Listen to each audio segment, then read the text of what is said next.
Të nderuar shikues të Euronews Albania, përshëndetje. Mirë se erdhët në Balkan Talks. Në emisionin e sotëm do të fokusohemi sigurisht tek dialogu mes Kosovës dhe Serbisë, i cili pritet të hyjë në një fazë të re, pasi si qeni të informuar, ditën e enjte në 14 shtator në Bruksel do të zhvillohet një takim i nivelit të lartë mes kryeministrit të Kosovës Albin Kurti, presidentit të Serbisë Aleksandar Vuçiç, nën mbikëqyrjen dhe facilitimin e bashkimit Europian. Por si po shkojnë të dyja palët dhe çfarë janë pritshmëritë nga ky takim? Për këtë, unë kam kënaqësinë që në një lidhje direkte nga Beogradi të zhvilloj një bisedë me zotin Nenad Çanak, i cili është një figurë tejet e njohur politike dhe publike në Republikën e Serbisë dhe në të gjithë rajonin e Ballkanit. Zoti Çanak, shumë faleminderit vërtet që gjetët kohë të bisedonit me ne sot. Kënaqësi. Mr. Çanak, as I mentioned, Zoti Çanak, siç e përmenda në hyrjen time, do të zhvillohet një takim i nivelit të lartë në Bruksel në datën 14 shtator. Si e vlerësoni ju pozicionin e Serbisë në prag të një faze të re ndoshta të këtij dialogu?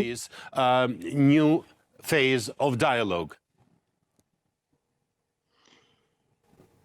In the last couple of days, I see in Serbia immediately a lot of talks about future elections which should take place. Ditët e fundit kam parë në Serbi me njëherë shumë diskutime për zgjedhjet e ardhshme parlamentare që mendohet se mund të mbahen në dhjetor. Mendoj se kjo është një manovër jo vetëm e qeverisë së Serbisë, por edhe nga një pjesë e opozitës për ta zgjatur këtë proces, që do të thotë se duan ta kenë këtë si argument përballë aleatëve perëndimor. Mos na sforconi tani të bëjmë diçka konkrete me Kosovën, sepse do të kemi zgjedhje dhe pas tyre do të shikojmë se çfarë ndodh, sepse zgjedhjet mund të dëmtojnë pozicionin ton në elektoratin ton. Mendoj se nuk do të ndodhë asgjë veçantë, përveç kësaj që sapo ju thash. Because for elections that can harm our position in our electorate. So I think that nothing special will happen except this what I just told you. As you mentioned, the opposition. Ju e përmendët opozitën. Opozita kërkoi zgjedhje të reja parlamentare dhe krijimin e një qeverie teknike derisa presidenti serb Aleksandar Vučić të shpallë datën e zgjedhjeve. A mendoni se opozita serbe tani po bën më shumë opozit, apo kjo është thjesht një manovër politike, siç e përmendët edhe ju në përgjigjen tuaj të fundit? A political maneuver, as you mentioned in your previous answer.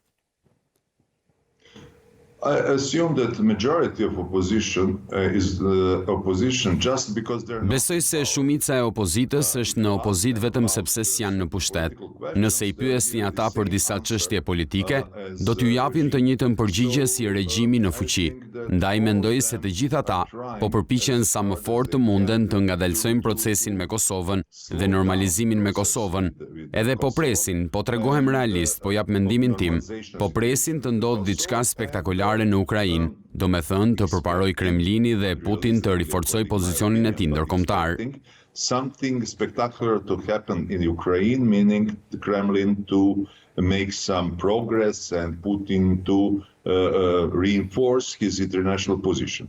Mr. Çanak, Zoti Çanak, të kthehemi tek dialogu. Siç e dini, Kosova është e sankcionuar nga Bashkimi Evropian dhe pak edhe nga Shtetet e Bashkuara të Amerikës, po ashtu për shkak të asaj që ndodhi në veri. Këtë kryeministri Kurti e ka quajtur të padrejtë dhe të pavend. Cili është pozicioni juaj për këtë realitet atje? It's very difficult to give a concrete answer because nothing started yesterday. And whenever you start giving answer, you have to go to yesterday and day before yesterday. Është shumë e vështirë të japësh një përgjigje konkrete sepse asgjë s'ka filluar dje. Kurdo që të fillosh të japësh përgjigje, duhet të kthehesh tek e djeshmja, tek e pardjeshmja, edhe një vit më parë ose edhe 10 vjet më parë se dje.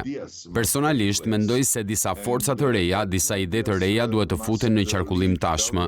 Këto ide të reja duhet të lënë Beogradin edhe Prishtinën njësoj të pakënaqur, nëse më kuptoni çfarë duhet të them. Jam rreptësisht kundër çdo autonomie me bazë etnike. E pam në ish Jugosllavinë që të gjitha eksperimentet përfunduan shumë keq. Në këtë moment, Prishtina duhet të mendoj të vendos një farë autonomie në veri të Kosovës nga njëra anë, kurse nga ana tjetër, duhet të këmbgul fort për zbatimin e të gjitha çështjeve të tjera, sepse tani po humbin tablon e përgjithshme, po debatojnë për gjëra për të cilat tashmë kanë rënë dakord. Kjo nuk është e përshtatshme. To insist firmly on implementation of all other issues. Because now they are losing wider picture, arguing about things which are already agreed. And that is not a good thing to do. Zoti Çanak, megjithatë, autoritetet në Kosovë, zyrtarët e qeverisë, ministrat e qeverisë, po këmbgulin që perëndimi po tregon një anshmëri ndaj Serbisë. Ata e sankcionuan Kosovën, por sipas politikanëve shqiptar në Kosovë, perëndimi nuk e sankcionoi Serbinë, edhe pse presidenti Vuçiç dhe qeveria e Beogradit u kërkoi serbëve të Kosovës që të mos marrin pjesë në zgjedhjet vendore. Ju referuan kështu pra origjinës, burimit të këtij problemi, por nuk u vendosën sanksione, ndërsa Kosova u sankcionua. Si e shikoni ju këtë? While Kosova was sanctioned. How do you see it? It is very easy to explain. This very moment, topic number one on the political agenda of West is Ukraine. Kjo është shumë e thjeshtë për të shpjeguar. Në këtë moment, tema numër 1 në agjendën politike perëndimore është Ukraina. Serbia ka një mundësi shumë të konsiderueshme prodhimi municionesh, municione artillerie të nevojshme për mbrojtjen e Ukrainës. Nga ana tjetër, ndikimi rus në Serbi është shumë i fortë. Vuçić mendoi se bëri disa premtime që do ta zgjidhte atë çështje. Prandaj perëndimi po e shfrytëzon akoma Vuçić, sidomos nga që s'ka njeri në të ashtu quajturën opozit në Serbi që mund ta zëvendësojë në kuptimin ideologjik të fjalës. Mund të vinë njerëz të tjerë, por jo politika të tjera. Për këtë arsye, perëndimi po e shfrytëzon Vuçić dhe nuk po ju ushtrojnë shumë presion. You can have other person, but you cannot have other politics. And because of that, West is playing on Vučić and not pressing him so much. Zoti Çanak, megjithse ishte verë dhe politikanët në Bruksel dhe Washington kanë heshtur, prapse prap u zhvilluan disa mbledhje të rëndësishme. Kështu, Ursula von der Leyen u takua me kryeministrin Kurti në Athinë dhe i tha: "Diskutova me Kurtin për uljen e tensioneve në veri, për të ripërfshirë në dialogun me Bashkimin Evropian dhe për të zbatuar marrëveshjen për normalizimin e marrëdhënieve Kosovë-Serbi." Ndërsa Miroslav Lajçak pasi u takua me presidentin Vučić u shpreh: "Pata biseda kyçe me presidentin Vučić rreth përpjekjeve për të ulur tensionet, për të mbajtur zgjedhjet vendore dhe për zbatimin e të gjitha marrëveshjeve për dialogun." Pra, duket sikur perëndimi po përqendrohet sërish tek marrëveshja e Brukselit dhe tek aneksi i Ohrit. They are trying to move process on and to get out from this deadlock where process is this very moment. And they don't have any other. Ata po përpiqen të përshpejtojnë procesin dhe të dalin nga ky bllokim, ku ndodhet në këtë moment procesi. Ata nuk kanë ide të tjera, por këmbgulin në këto gjëra që përmendët ju. Bashkë me atë që thash për luftën në Ukrainë, lidhur me ndikimin toksik rus në rajon, për një çështje shumë të rëndësishme, Vučić premtoi, domethënë, është një ide që e drejta e qytetarisë së Serbisë mund t'u jepet shumë lehtë rusëve. Kjo i bën miqtë e aleatët tanë perëndimor nervoz. Ata po përpiqen të bëjnë diçka për ta bërë Vučić të ndihet pak më rehat dhe të kthehet më shumë nga perëndimi. Prandaj po i japin atij më shumë karrota dhe nuk po e gjuajnë me shkopinj. So they are trying to do something to make Vučić feels more comfortable and turn himself more to West. And that is the reason why they're showering him with the carrots, not using sticks. A mendoni se shkopinjt mund të shfaqen nëse Vučić e kalon cakun? Absolutisht po. Mund të na jepni një shembull, cila do të ishte situata në të cilën perëndimi do të ndërhynte më agresivisht? Well, you see that this very moment, main tension creator in Western Balkans is Milorad Dodik in Republika Srpska, in ethnicity of... Ju e dini që në këtë moment krijuesi kryesor i tensioneve në Ballkanin Perëndimor është Milorad Dodik në Republikën Serbe, në entitetin e Bosnjës dhe Hercegovinës. Pra nëse Vuçiç e mbështet Dodikun në idenë e tij separatiste, padyshim do të çojnë drejt konflikteve të armatosura në Bosnjë, që thjesht I jep avantazh Rusisë për të marrë të gjithë vëmendjen për luftën e Ukrainës nga I gjithë perëndimi. Which only gives advantage to Russia to take off all attention of war efforts in Ukraine of all West. I think that Mendoj se kjo mund të jetë edhe pik pa kthim prapa. Atëherë perëndimi do të përdor shkopinj shumë të rëndë. Then West will use very big sticks. Zoti Çanak, përmendëm we mentioned Excuse me. I just want to clarify. Më falni, doja thjesht të sqaroja, marrëdhëniet Kosovë-Serbi në këtë moment s'janë të parat në agjendën e diplomatëve perëndimor. Në këtë moment është paqja në Ballkan dhe nuk ka gjasa që ajo paqe të dëmtohet mes Serbisë dhe Kosovës, por mund të ndodhë në Bosnjë dhe prandaj thash ashtu më lart. Between Serbia and Kosovo, but it can be done in Bosnia. And that is the reason why I'm saying so. I agree, Mr. Çanak. Nonetheless, jam dakord, zoti Çanak. Megjithatë, doja të vazhdoni me dialogun. Përmendëm më herët çfarë tha Ursula von der Leyen apo Lajçak dhe Escobar për dialogun, pikërisht lidhur me tre pikat që duhet të përmbushin të dyja palët. Doja t'ju përmendja por atë çfarë ka thënë zoti Dačić tani së fundmi në Bled. Ai është shprehur: "Ne jemi konstruktiv. Duam të marrim pjesë në zgjedhje, por I pari është asociacioni dhe përpara kësaj nuk mund të ecim përpara, nuk mund ta shmangim." Pra ky është rendi që autoritetet serbe kërkojnë të imponojnë në dialog. Ju jeni dakord me të? Serbian authorities want to impose on the dialogue. Do you agree with it? Dačić is using this association as kind of Dačić po e përdor asociacionin si një lloj justifikimi të përjetshëm për të mos bërë asgjë. Ky është pozicioni I tij, prandaj mendoj se ky asociacion I komunave duhet të realizohet. S'është çështja a do të ekzistojë apo jo, por ç'lloj autonomie do të ketë, duke nxjerrë jashtë të gjitha justifikimet nga ana e Serbisë tani. Kind of autonomy it would have, and take out all excuses Serbian side have this very moment. Zoti Çanak, megjithatë, kryeministri Albin Kurti është shprehur vazhdimisht kundër një asociacioni monoetnik, I cili sipas tij mund të kërcënojë sovranitetin e Kosovës ose t'i përngjajë një Republika Srpska, siç e përmendët ju më herët. Well, that is absolutely not possible. Reason is very simple. I'm more against monoethnic politics. Kjo është absolutisht e pamundur. Arsyeja është shumë e thjeshtë.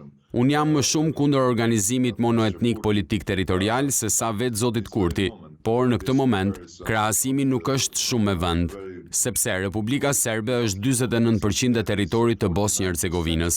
Këto 4 komuna janë, nuk e di, kanë më pak se 5% të popullatës së Kosovës, as 5%, nëse e mbaj mend mirë. Less than 5% of population of Kosovo, not even 5, if I remember well. Po, më pak se 5%. But anyway, so it is a very small number of people, and that's one thing. And second, Republika Srpska is defined by Dayton Agreement. Mbase 2%, gjithsesi është një numër shumë I vogël njerëzish e para.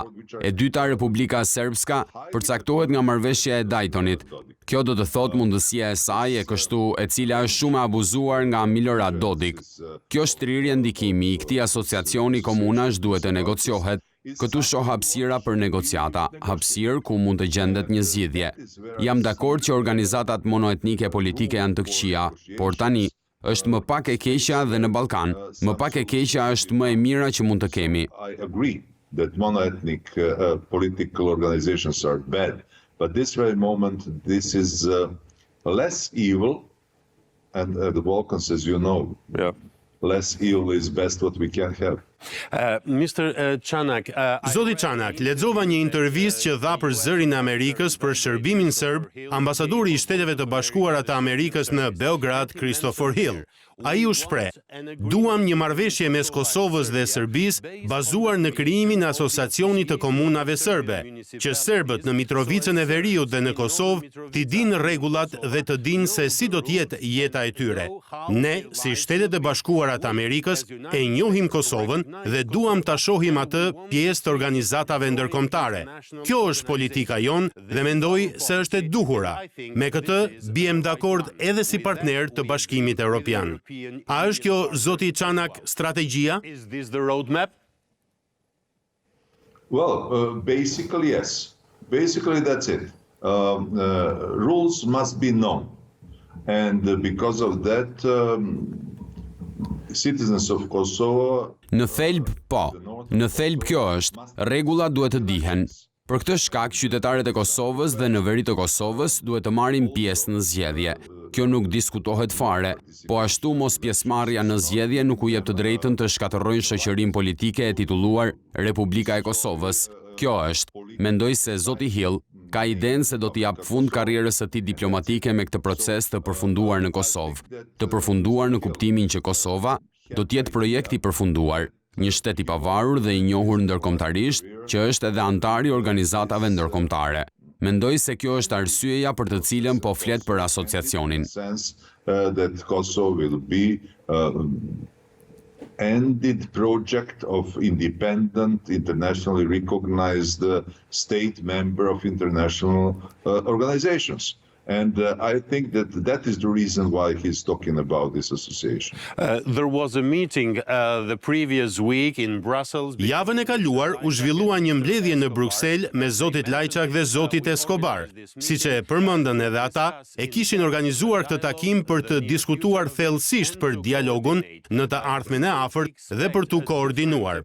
A prisni një qasje ndryshe nga këta negociator? Dua të them, a prisni qëndrime më të rrepta nga ana e tyre kundrejt Kosovës dhe Serbisë për të përmbushur marrëveshjen e Brukselit dhe aneksin e Ohrit? Toward Kosovo, yes. Toward Serbia, no. Because of this reason I mentioned, Ukraine war and danger of Russia toxic influence is making in Serbia. Kundrejt Kosovës po, kundrejt Serbisë jo. Për shkak të arsyes që përmenda, lufta e Ukrainës dhe rreziku të ndikimit toksik rus që po përhapet në Serbi. Kosova është totalisht jashtë ndikimit rus. Kosova është gjithmonë aleat i afërt i amerikanëve. Aq i afërt, saqë është e paimagjinueshme të shohim Rusin duke bërë ndonjë gjë spektakolare në Kosovë. Nga ana tjetër, ndikimi në Serbi është aq i fortë, saqë perëndimi duhet të sillet shumë butë me qeverinë serbe. Për këtë shkak, mendoj se në këtë moment kjo është zgjidhja, përpos të gjitha aspekteve dhe ndjesive të këqija, shijeve të këqija që do të japë çdo organizatë etnike në territorin e Kosovës. Kjo është zgjidhja e vetme tani, fatkeqësisht. Bad aspects and bad feeling in the mouth, bad taste which any ethnic organization on a territorial basis in Kosovo will give. That is the only way out this very moment, unfortunately. Mr. Çanak, I wanted to ask... Zoti Çanak, doja t'ju kërkoja mendimin tuaj në lidhje me marrëdhëniet e sotme mes Shteteve të Bashkuara të Amerikës dhe Kosovës.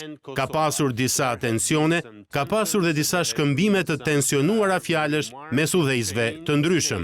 Si e shikoni ju këtë realitet dhe si e shikoni ju pozicionin e kryeministrit Kurti?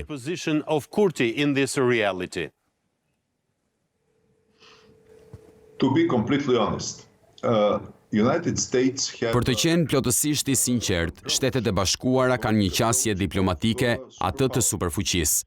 Ata presin që partnerët e tyre më të vegjël të lesser partners, smaller partners to be just të binden.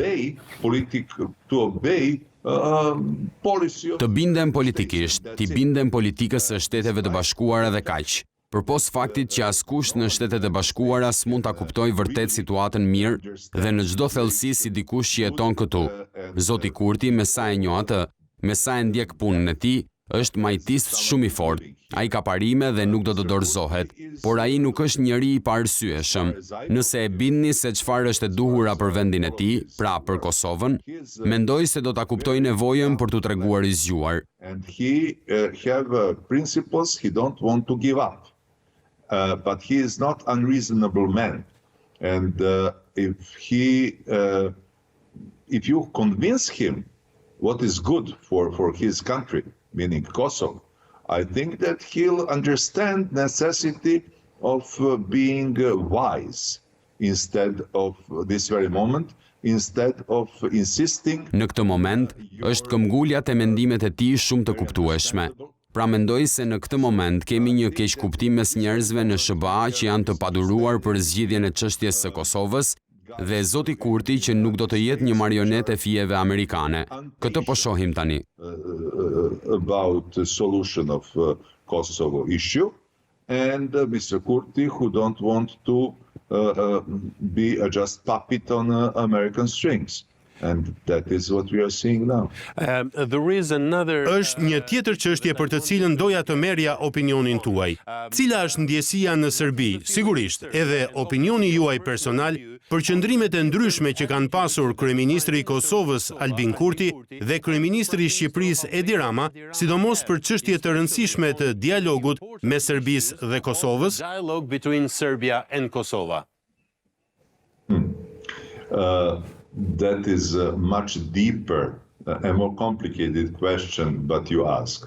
Don't forget that Mr. Rama is Prime Minister of internationally recognized. Po më bëni një pyetje më të thellë dhe më të ndërlikuar. Mos harroni që zoti Rama është kryeministri i një shteti të njohur ndërkombëtarisht pa diskutime të Shqipërisë, ndërsa zoti Kurti është në një pozicion më delikat, ku duhet të zgjidh shumë çështje me fqinjet e tij, ndërsa zoti Rama jo. Ai ka një pamje të qartë, nëse më kuptoni çfarë dua të them. Pra kjo është arsyeja prandaj zoti Rama dhe zoti Vuçiç kanë folur për Ballkanin e hapur në kuptimin thellësisht për idenë për të fshirë kufin dhe për të krijuar për Serbinë, Shqipërinë dhe për Kroacinë, sigurisht fusha interesi, zona interesi. Kështu mbulohen disa fusha që në këtë moment nuk janë në Shqipëri apo në Serbi. Sigurisht për zotin Kurti, diçka e tillë nuk është shumë e pranueshme. Sigurisht ka pikpamje të ndryshme. Kjo është arsyeja pse ka mendim tjetër. In that sense to cover certain areas which are this very moment not in Albania or not in Serbia. But of course for Mr. Kurti something like that is not very as is acceptable, and of course that he have a different standing point, and that is the reason why he have a different opinion. Folëm për marrëdhëniet mes Kosovës dhe Shteteve të Bashkuara të Amerikës, por doja të dija këndvështrimin tuaj. Cili është ndikimi në jetën politike serbe i faktit që Shtetet e Bashkuara të Amerikës kanë sankcionuar javët e fundit Aleksandar Vulinin? Cili është pra ndikimi? A ka ndonjë momentum politik aty? Pra, cila është analiza pas këtij vendimi të rëndësishëm nga ana e autoriteteve amerikane? Decision by the American authorities. That gave no visible result, but from the other side, inside of these ruling circles, that created a lot of chill. Because they understood that Kjo nuk dha rezultate të dukshme, por nga ana tjetër, brenda këtyre rrathëve sundues, krijoi shumë drithërima, sepse e kuptuan që Shtetet e Bashkuara mund t'ia bëjë cilitdo që nuk po luan sipas rregullave. Aleksandar Vulin është padyshim spion rus në Serbi, këtë e dim të gjithë. Ja dha haptazi të dhënat e inteligjencës të bisedave të opozitarëve rus ambasadës ruse në Beograd, të mbledhura nga shërbimi sekret serb. Pra është e dukshme që amerikanët të ndërpresin forcat proruse dhe të shkurajojnë njerëzit që janë në biznes, në politik për t'u afruar me regjimin rus tani. Por kjo nuk dha rezultate të dukshme në lidhje me opinionin publik, sidomos sepse pothuajse asnjë politikan në opozit që, siç thash, po ndajnë kryesisht idetë të regjimit sot, nuk po e përdor si argument se pse duhet ndryshuar ky regjim. Kjo na jep një pamje të qartë dhe trishtuese të situatës politike në Serbi në këtë çast. But that didn't give any visible result concerning public opinion, especially because almost no one in opposition, which are, as I say, sharing mainly ideas of regime today, no one used that as argument why this regime must be changed. And that is giving you a grim picture of political situation in Serbia this moment. Is there any message? A mendoni se ka ndonjë mesazh aty, ndonjë mesazh të fshehtë apo të drejtë për drejtë edhe për presidentin Vuçiç, sepse mendoj se të gjithë e kuptojnë që Vulini ka qenë dhe është një aleat i ngushtë i presidentit Vuçiç. Of President Vuçiç. I don't know if he's alive or he is something he cannot avoid. Meaning that he could be someone Nuk e dia është aleati i tij apo thjesht nuk mund ta shmang, që do të thotë se mund të jetë i futur në qeveri nga rusët, nga Kremlini, si në të gjitha qeveritë e tjera për dekada, mund t'ju them, kush ka qenë antar i qeverisë drejt për drejt vetëm sepse rusët këmbgulën për ata. Duhet ta dini se rusët janë kryesisht të interesuar për sektorin e energjisë dhe për atë siç e quajnë ata, burimet e pushtetit. Pra ushtria, policia dhe inteligjenca. interested in energy sector and in as they call them resources of power, meaning military, police and intelligence. We are close to the end of this. Jemi në fund të këtij programi zotit Çanak, por doja të kthehesha tek dialogu dhe tek takimi që do të mbahet javën e ardhshme në Bruksel. Ju thatë dhe më duket se nuk jeni shumë optimist për ndonjë përparim të spikatur. A prisni më shumë presion nga Bashkimi Evropian dhe Shtetet e Bashkuara të Amerikës për të dyja palët, sepse nga sa më kujtohet, kur marrëveshja e Brukselit kaloi në Parlamentin e Kosovës dhe të Serbisë, kryeministri Kurti dhe presidenti Vuçiç thanë se ua kishin dhënë në formën merre ose lëre. A mendoni se një gjë e tillë mund të ndodhë sërish, sepse siç e përmendët dhe ju më herët, askush nuk do një tjetër krizë sigurie në Ballkan. You mentioned earlier, nobody wants another security crisis in the Balkans. I told you. Vučić will try to get out from all of this, excusing himself on elections in December and saying that if you now force me to do this, Ju a thash, Vučić do të përpiqet të dalë nga e gjithë kjo, duke u justifikuar me zgjedhjet në dhjetor. Do të thotë që nëse e detyrojnë ta bëjnë, do të humbë zgjedhjet dhe ju do të riktheheni nga e para. Pas zgjedhjeve do të duhen 5-6 muaj, kush e di sa kohë, për të krijuar një qeveri të re, për të krijuar një mjedis të ri politik e kështu me radhë. Kjo do të zgjasë të paktën 9 muaj. Për 9 muaj mund të ndodhin shumë gjëra në luftën Rusi-Ukrainë. Kjo mendoj qëndron pas idesë së zgjedhjeve në Serbi. Nuk e di për Kosovën, nuk e di ç'do të bëj zoti Kurti, por mendoj se presioni do të jetë i fortë, por më i fortë ndaj Kurtit. I don't know about Kosovo. I don't know what Mr. Kurti will do, but I think that that pressure will be strong, but stronger on the Kurdi side. Në rregull, mirë se erdhët në Ballkan si gjithmonë zoti Çanak. Shumë faleminderit vërtet për kohën tuaj dhe për pikpamjet që ndat me ne. Faleminderit shumë. Thank you. Faleminderit sigurisht sa herë që më telefononi. Nëse mund ta them, rroft Ukraina. Faleminderit. Të nderuar shikues të Euronews Albania, ky ishte Balkan Talks për ditën e sotme. Deri në takimin ton të radhës, nga unë Franko Egro, faleminderit për vëmendjen dhe miru takofshim.